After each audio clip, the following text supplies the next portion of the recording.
Olá pessoal, agora nessa nossa nova aula nós vamos dar continuidade à aula anterior que nós conversamos sobre a estrutura e as propriedades dos carboidratos de uma maneira geral. Então nós vimos que os carboidratos têm um papel importante, um papel na geração de energia para as células, no armazenamento, né, de energia na forma de glicose.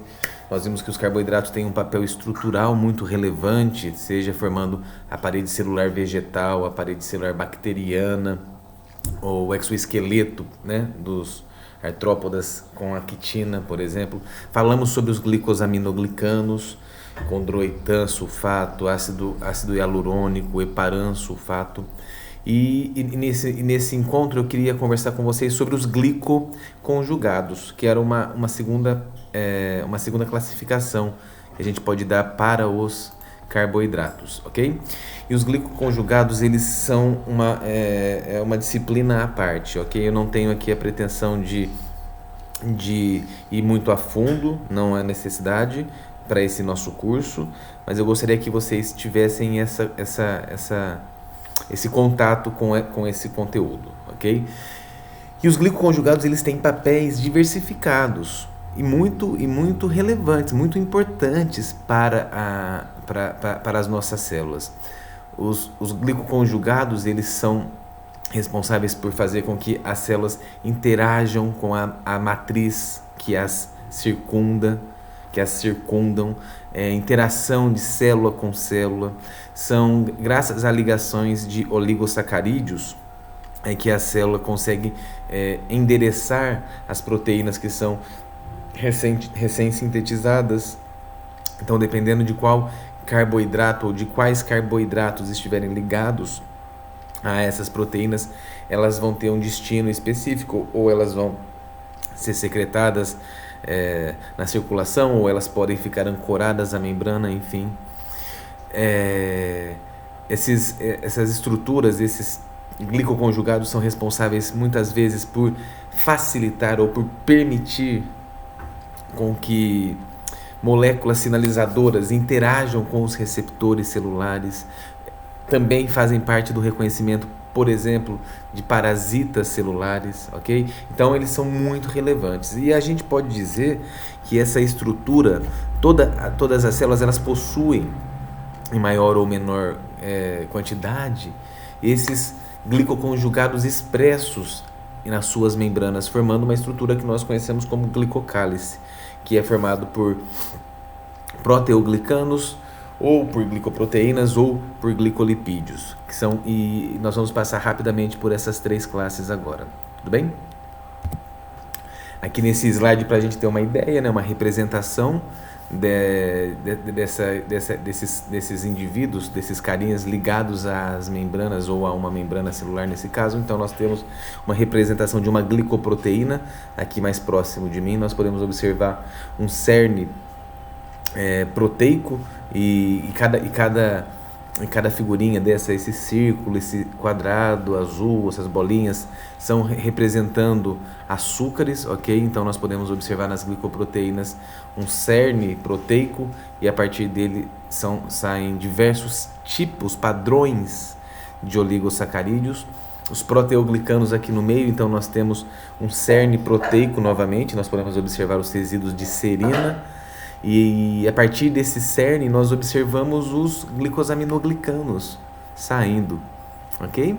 E por fim, lá mais embaixo, os glicolipídios, exemplos de glicoesfingolipídios. Então nós podemos observar que existem sequências de uma sequência de oligosacarídeo, uma sequência oligosacarídica, né? Alguns resíduos de açúcares ancorados nas membranas por meio de lipídios, ok? Formando, portanto, os glicolipídios.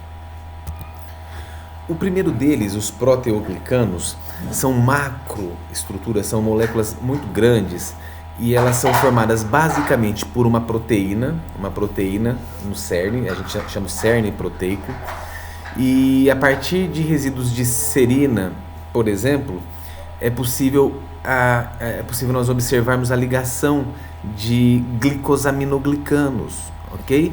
Como, por exemplo, condroitan sulfato, heparan sulfato. Reparem nesse esqueminha, partindo do cerne, existe a porçãozinha em azul, que são carboidratos, uma porção com 4 monossacarídeos, e ligadas a esse monossacarídeo um glicosaminoglicano, nesse caso o sulfato de condroitina. Os proteoglicanos têm papéis muito diversificados, são muitos papéis distintos. Por exemplo, é dessa maneira que os glicosaminoglicanos aparecem, né, na formação da matriz extracelular. Quando nós falamos sobre os GAGs, sobre os glicosaminoglicanos, nós dissemos, juntamente com o colágeno, com a elastina, com outras proteínas, os glicosaminoglicanos formam o nosso recheio, a matriz extracelular, a membrana basal, por exemplo, que separa as células de células, mas na verdade eles aparecem na forma de proteoglicanos, ok? Esse é um papel muito relevante, o papel de composição de matriz extracelular, porém não é o único, Vejam, 2 exemplos de proteoglicanos famosos que são localizados nas membranas celulares: sindecano e glipicano. De uma maneira bem sucinta, esses sujeitos eles funcionam como sinalizadores das células, como as células se identificam umas com as outras. Existem proteases específicas na matriz extracelular que são capazes de clivar essas porções que estão expostas do sindecano ou mesmo a porção do glipicano. E isso já tem trabalhos que mostram que é graças a esses padrões de ligação ou a esses padrões de desligamento dessas moléculas, as células conseguem alterar, modificar, entre aspas, a sua identidade, permitindo com que as células conversem entre si, permitindo com que as células interajam melhor com o meio que as circundam. Okay? Então esse seria só um dos exemplos. Então aqui nós podemos observar cadeias de glicosaminoglicanas como o heparan sulfato, o sulfato de condroitina, todos eles saindo dessas moléculas de proteoglicanos. Outros exemplos que estão colocados aqui, como a ativação de conformação, ou um exemplo muito simples de nós compreendermos, é que muitos ligantes celulares, que muitas moléculas que se ligam às nossas células, claro, elas precisam de um receptor específico para essas células, mas está bem demonstrado que para muitas dessas ligações, para que muitas dessas moléculas consigam de fato interagir com o seu receptor, elas primeiro necessitam de interagir com alguns proteoglicanos, com alguns glicosaminoglicanos, por exemplo, como heparan sulfato é bastante estudado. Então eles atuam como se fossem co-receptores, eles atuam como um primeiro receptor, na verdade, para que a molécula se ligue no seu receptor, ela primeiro precisa se acoplar, ser reconhecida por esses proteoglicanos. Isso é bem legal. E é possível também de se formar os famosos agregados de proteoglicanos. É como se fosse aquelas escovinhas que a gente usa para lavar tubo de ensaio. É bem parecido com aquilo. Então existe uma proteína central, e a partir dessa proteína central vão saindo pequenos outros, entre aspas, proteoglicanos. Por isso nós chamamos de agregados proteoglicanos. Um papel interessante desses caras é o fato de esses glicosaminoglicanos eles estarem muito carregados, eles são carregados com muitas cargas negativas, ok? Isso permite com que a água seja atraída, eles são muito hidratados e eles funcionam mais ou menos junto com as proteínas da matriz extracelular. Esses sujeitos eles são responsáveis, por exemplo, por assegurar esse tipo de comportamento dos tecidos, essa capacidade de voltar ao seu formato original depois de sofrer uma certa pressão. Então, quando nós pressionamos esses agregados, a água que está associada ela é expulsa, ok? Ela é expulsa. Porém, uma vez que nós tiramos a pressão, uma vez que nós retiramos essa pressão, uma vez que eles têm muitas cargas negativas, e elas se repelem, ele acaba voltando por si só, ele acaba distendendo por si só, garantindo essa elasticidade para os nossos tecidos, ok? Isso é bem legal, né? Isso é bem legal, eu acho bem bacana. E para finalizar, falar com vocês bem rapidinho também sobre as glicoproteínas e os glicolipídios, que são exemplos de glicoconjugados, ok? Nesse esqueminha, dá pra gente ter uma ideia de quantas funções distintas esses caras podem ter, de quantas funções diversificadas, de quais papéis as glicoproteínas, por exemplo, elas podem exercer nas células. Em relação às glicoproteínas primeiro, ok? Então aqui nós observamos como que os oligosacarídeos, como é que nós podemos glicosilar as proteínas. Geralmente elas são glicosiladas em resíduos de serina ou treonina, e nesse caso nós dizemos que elas são O-ligadas, é uma ligação glicosídica, como nós podemos observar, ou elas podem os carboidratos podem se ligar a um resíduo de asparagina, e aí nós dizemos N-ligadas. Para vocês terem uma ideia, pessoal, acredita-se que metade de todas as proteínas dos mamíferos, cerca de metade das proteínas são glicosiladas, ok? É uma quantidade muito significativa. Para vocês terem uma ideia, aproximadamente 1% de todos os genes de nós mamíferos são genes que codificam enzimas que estão envolvidas na síntese e na ligação dessas cadeias nas proteínas. Então é uma quantidade muito expressiva de enzimas responsáveis por fazer essa ligação carboidrato nas proteínas. Isso deve ter alguma razão. Alguns exemplos, ok, de proteínas glicosiladas são proteínas de membrana ou proteínas que são secretadas. Aqui nesse nosso esquema nós podemos observar alguns exemplos de glicoproteínas, ok? Então existem as mucinas, que são glicoproteínas de membrana ou glicoproteínas que podem ser secretadas, e essas proteínas elas apresentam muitas cadeias de oligosacarídeos, ok? Essas glicoproteínas elas são responsáveis pelaquela característica escorregadia do muco, ok? Elas estão presentes nas secreções, as mucinas, exemplo de glicoproteínas. Glicoproteínas que têm funções muito importantes, como as imunoglobulinas, os anticorpos. Então, os anticorpos eles têm essas características, assim como outros hormônios de natureza proteica. Qual é a vantagem disso, pessoal? A vantagem é que você pode fazer combinações distintas entre proteínas e carboidratos e oligosacarídeos. E aí você oferece opções, aumenta o rol de opções que as células têm para interagirem com o meio que a circunda, com o meio ao seu redor, ok?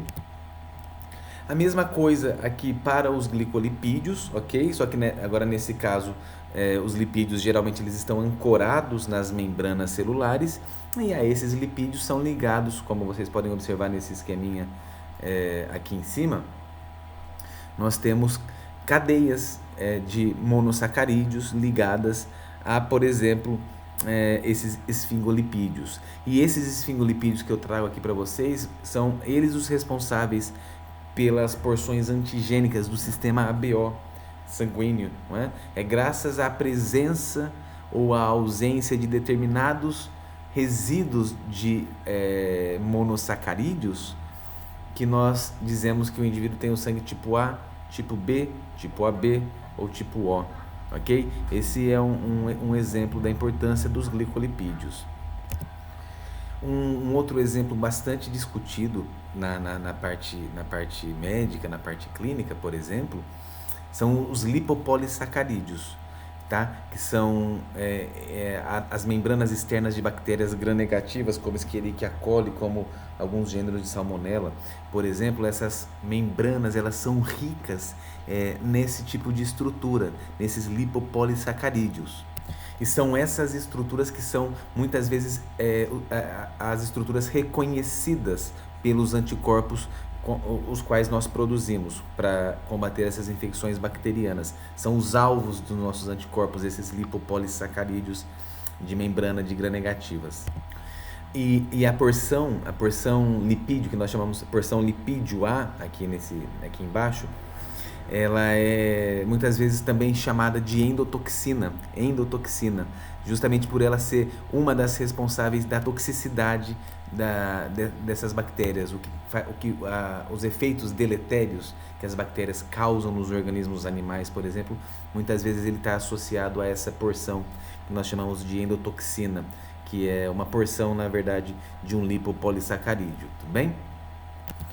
E para finalizar, pessoal, só para falar para vocês, existe uma classe de proteínas chamada lectinas, ou lectinas, que são proteínas que reconhecem padrões específicos de açúcares.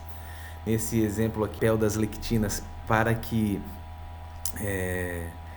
células de defesa elas consigam chegar a um sítio de inflamação e eventualmente chegar até aquele local, né, para que elas extravasem. Mas um outro papel das lectinas é o reconhecimento, permitir o reconhecimento de determinadas proteínas para que elas sejam removidas do sangue, por exemplo, para fazer o que o pessoal fala de clearance hormonal. Então, só para vocês terem uma ideia, são hormônios proteicos e que são marcados com muitos carboidratos, com oligosacarídeos. E existe no fígado lectinas que são responsáveis por identificar essa porção glicosilada desses hormônios. E uma vez que essas proteínas estão circulando no sangue, estão reconhecidas por essas proteínas no tecido hepático, o fígado acaba fazendo a endocitose, retirando esses hormônios do sangue. Então, só para a gente ter uma ideia de como os nossos níveis hormonais são regulados. Isso é um papel também dos carboidratos. Um outro exemplo muito bonito, depois vocês podem procurar com mais detalhes nos livros, mas por exemplo, o controle da meia-vida das hemácias. Como é que como é que o nosso corpo sabe que uma hemácia já está velhinha e precisa ser removida do sangue, ok? Isso também envolve o reconhecimento por lectinas, ou seja, o reconhecimento de porções de carboidratos, oligosacarídeos ligados às proteínas. Tudo bem? Então era só para dar uma visão geral do papel dos glicoconjugados e, portanto, a partir de hoje, eu espero que quando nós falarmos em carboidratos, não venha apenas a ideia de fonte de energia e papel estrutural. Não pode ser só isso. Os carboidratos desempenham papéis muito diversos, muito importantes para a saúde do organismo de uma forma geral, mas também para o correto funcionamento das células. Existe, para vocês terem uma ideia, um ramo da biologia chamada glicobiologia. A glicobiologia procura estudar só procurar padrões, as funções que os carboidratos desempenham juntos de suas células, ok? Então, os carboidratos têm papéis dos mais distintos, ok? Isso é muito, muito legal que nós possamos lembrar, tá bom? Não apenas papel estrutural, não apenas papel energético, mas papel de composição de matriz extracelular, reconhecimento celular, endereçamento proteico. São eles que são responsáveis pelo sistema ABO, são os carboidratos que aumentam o pool de possibilidades de capacidade que as proteínas têm de se ligar a determinados tipos celulares, ok? Espero que tenha sido útil. Logo mais nós falaremos sobre, no próximo momento, nós vamos falar sobre lipídios, ok? Então acompanhem na medida do possível esses vídeos e, claro, não deixem de ler os livros. Tudo bem, pessoal? Obrigado pelo tempo despendido. Encontro vocês numa próxima ocasião. Até logo mais.